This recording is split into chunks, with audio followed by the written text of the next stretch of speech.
வணக்கம். இந்த Blink IoT video series ரெண்டாவது வீடியோவில் அனலாக் பின் பற்றி பார்க்கலாம். NodeMCU உபயோகப்படுத்தி அனலாக் பின்னில் ஒரு செர்மெட், அதாவது பொட்டன்ஷியோமீட்டர் கண்ட்ரோலை எப்படி Blink IoTயில் ரிசீவ் பண்ணலாங்கிறத பற்றி பார்க்கலாம். NodeMCU இதில் உபயோகப்படுத்துகிறோம். ஒரு செர்மெட், இது வந்து ஒரு 3 பின் செர்மெட், பொட்டன்ஷியோமீட்டர்னு சொல்லுவாங்க. இதுக்கு 3 லெக் இருக்குது. ஒன்று வந்து கிரவுண்டுக்கு கனெக்ட் பண்ணிக்கலாம், இன்னொரு வேண்டு வந்து 3.3 வோல்ட்டு கொடுத்துக்கலாம். சென்டர் பின் வந்து ஹேண்டு, அதாவது பொட்டன்ஷியோமீட்டரோட சென்டர் பின் வந்து A0 பின்னுக்கு போகணும், NodeMCUவோட A0 பின். ஆனால் NodeMCUவோட A0 பின்னில் நம்ம இப்போது டைரெக்டாக கொடுக்க முடியாது. ஏன்னா இதில் உள்ள A0 NodeMCUவில் உள்ள அனலாக் பின் 1 வோல்ட்டுக்கு மேலே கொடுக்க முடியாது. மேக்ஸிமம் அதில் கொடுக்கக்கூடிய வோல்டேஜ் வந்து 1 வோல்ட் தான். இது NodeMCU அனலாக் பின்னுக்குள்ள ரெஸ்ட்ரிக்ஷன் இது. அதனால் நடுவில் ஒரு ரெசிஸ்டர் நெட்வொர்க் நமக்கு தேவை. ஒரு சீரீஸில் ஒரு 220 ohms ரெசிஸ்டர், கிரவுண்டுக்கு அக்ராஸாக வந்து ஒரு 100 ohms ரெசிஸ்டர், இந்த மாதிரி ஒரு நெட்வொர்க் ரெசிஸ்டர் போட்டால் இந்த 3.3 வோல்ட்டு கன்வர்ஷன் ஆகும்போது 1 வோல்ட் ஆகிடும். அப்போ மேக்ஸிமம் நம்ம பொட்டன்ஷியோமீட்ரு வேரி பண்ணாலும் 1 வோல்ட்டுக்கு மேலே A0 பின்னுக்கு கிடைக்காது. அப்போது இது கண்டிப்பாக கொடுத்து தான் A0வில் கொடுக்க முடியும், இல்லைன்னா NodeMCU ஃபெயில் ஆகும். இப்போ நம்ம இந்த செர்மெட் 3 பின் செர்மெட்டை பிரெட் போர்டில் பின் பண்ணிக்கலாம். முதல்ல சப்ளை கனெக்ஷன் கொடுக்கலாம். ஒரு ரெண்டு வந்து 3.3 வோல்ட்டுக்கு போகும், இன்னொரு ரெண்டு கிரவுண்டுக்கு. இது மேல் டு மேல் ஜம்பர் ஒயர் வச்சு இதில் கொடுத்துக்கலாம். சென்டர் பின், செர்மெட்டோட சென்டர் பின் வந்து A0க்கு இந்த ரெசிஸ்டர் வழியாக போகணும். அப்போ சீரீஸில் ஒரு 220 ohms ரெசிஸ்டர், அந்த ஒரு எண்டு வந்து அந்த செர்மெட்டோட சென்டர் பின்னுக்கு போகும். 220 ohms 100 ohmஸுக்கு உள்ள ஜங்ஷன், அந்த பின் வந்து A0க்கு போகும். 100 ohms ரெசிஸ்டரோட இன்னொரு எண்டு கிரவுண்டுக்கு கொடுக்கணும். இதுதான் இந்த செட்டப்புக்கு டெஸ்டிங் செட்டப். இப்போ நம்ம ப்ரோக்ராம் பற்றி பார்க்கலாம். Blink எக்ஸாம்பிள்ஸ் கோட் ஜென்ரேட்டரோட வெப்சைட்டுக்கு போகலாம். போய் அதில் NodeMCU செலக்ட் பண்ணிவிட்டு கனெக்ஷன் வந்து Wi-Fi ESP8266 Wi-Fi, ஆத்தென்டிகேஷன் கோடு போன வீடியோவில் மாதிரியே தான், அதே ஆத்தென்டிகேஷன் கோடு தான், அதே கோடு தான் உபயோகப்படுத்த போகிறோம், வேறு மாற்றம் கிடையாது. Blink அதே கோடு தான், முதல் வீடியோவில் உபயோகப்படுத்தின அதே கோடு தான். இதை காப்பி பண்ணி ஆர்டினோ ஐடியில் பேஸ்ட் பண்ணிக்கோங்க. இது வேண்டாத கமெண்ட்ஸு மற்ற வேண்டாத கோடெல்லாம் இதில் எடுத்துடலாம். டெலீட் பண்ணால் இந்த மாதிரி கோடு சிம்பிளாக ஆகிடும்.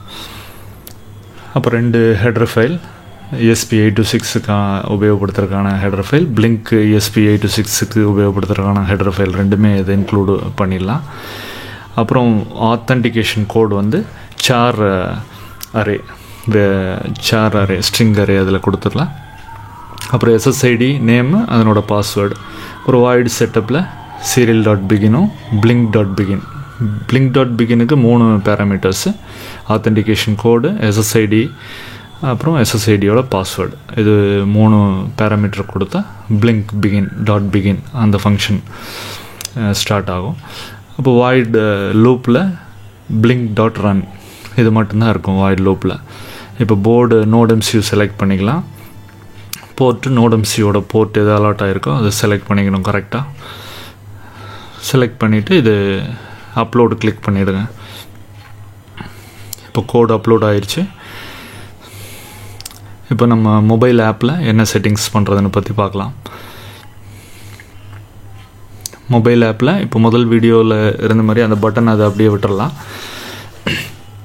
அது LED கண்ட்ரோல் பண்ணுறதுக்காக கொடுத்துருக்கோம், D1 LED. இப்போ அந்த விட்ஜெட் பாக்ஸ் ப்ளஸ் சிம்பிளை டச் பண்ணிங்கன்னா விட்ஜெட் பாக்ஸ் ஓப்பன் ஆகும். அதில் நம்ம ஒரு கேஜ் விட்ஜெட் செலக்ட் பண்ணிக்கலாம்.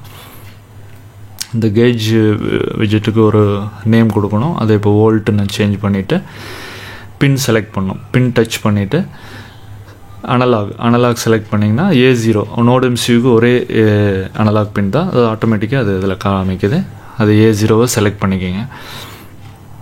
லேபிள் வந்து இது சும்மா அது அதனோட நேம் எங்கே இருக்கணுங்கிறதுக்காக அது ஸ்பேஸ் இன்க்ளூட் பண்ணி சென்டருக்கு கொண்டு வந்துக்கலாம்.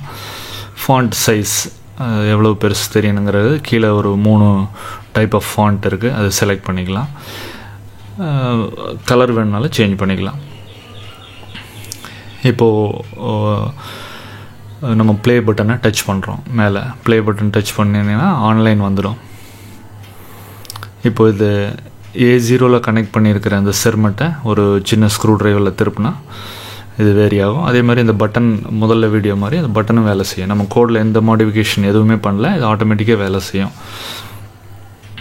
இப்போ அனலாக் பொட்டன்ஷியோமீட்டரை A0 உள்ள பொட்டன்ஷியோமீட்டரை இதை திருப்பினா இந்த கேஜில் உள்ள பார், பச்சை கலர் பார் வேரி ஆகும் அதுக்கேற்ற மாதிரி. இப்போ இது 338 அவ்வளோ வர தான் வேரி ஆகுது. ஏன்னா நம்ம அந்த ரெசிஸ்டர் நெட்வொர்க் உபயோகப்படுத்திருக்கனால 3.3 வோல்ட்டுக்கு இவ்வளோ தான் காமிக்குது. அப்போ நம்ம இதை A0 செட்டிங்ஸில் போய் 0 to 1023ங்கிறத 340 மாற்றிக்கலாம், 340 மாற்றிக்கலாம். மாற்றிட்டு இப்போ செக் பண்ணிங்கன்னா ஃபுல் கேஜுக்கு ஃபுல்லாகவே அந்த க்ரீன் பார் காமிக்கும் திருப்பும்போது. அதாவது மேக்ஸிமம் அது 1 வோல்ட்டு தான் அப்ளை ஆகுது, ஆனால் அது கேஜில் ஃபுல்லாகவே காமிக்கும். இப்போ இந்த அனலாக் கேஜுக்கு பதில் இன்னொரு விட்ஜெட் கூட நம்ம ஆட் பண்ணி பார்க்கலாம்.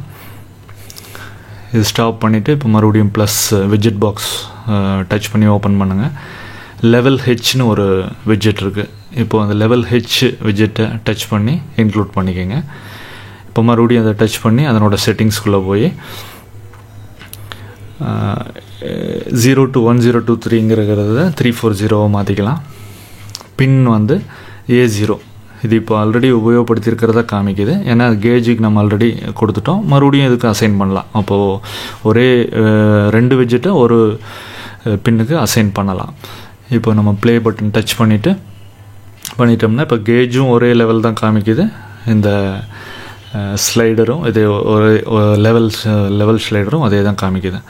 இப்போது பொட்டன்ஷியோமீட்டரை திருப்பினா அந்த க்ரீன் பார் ரெண்டுலேயுமே ஒரே அளவு காமிக்கும்.